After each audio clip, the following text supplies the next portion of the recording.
ترجمه و صدا مبینا پورکریمی. ترجمه کتاب آقای کت. ناتالی میگوید ما در حال نزدیک شدن به آن مرد هستیم. نیتن میگوید بله، اما ببین یک قطار داره میاد. ناتالی به سرعت نگاه میکند و میگوید باشه، این با ما برخورد نمیکند. قطار خیلی سریع حرکت میکند. نیتن میگوید ما نمیتوانیم از آن بگذریم. ناتالی به نیتن میگوید بله ما میتوانیم. نیتن میگوید وای اون نزدیک بود. ناتالی میخندد و چیزی نمیگوید. ناگهان دو پلیس ماشین ناتالی را میبینند. پلیس به همکارش میگوید اونا رو نگاه کن چقدر سریع میروند. جو به سم میگوید خیلی تند میروند، بیا اونها رو متوقف کنیم. سم میگوید این آسون نیست، اما بیا این کار رو بکنیم. ناگهان نیتن ماشین پلیس را میبیند. او میگوید ناتالی میگوید این چیه؟ نیتن میگوید یک ماشین پلیس پشت ما وجود دارد، او میخواهد جلوی ما را بگیرد.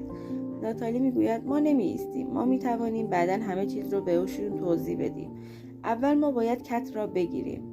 ناگهان کت هم ماشین پلیس را میبیند. کت میگوید اوه نه، من باید از این ماشین بیرون برم. او ماشین را نگه میدارد و میدود. یکم بعدتر ناتالی و نیتن در حال پریدن از ماشین هستند. کت برمیگردد و آنها را میبیند. آنها هم در حال ایستادن هستند. کت با خودش فکر میکند خب چه کسی میتواند تندتر بدود؟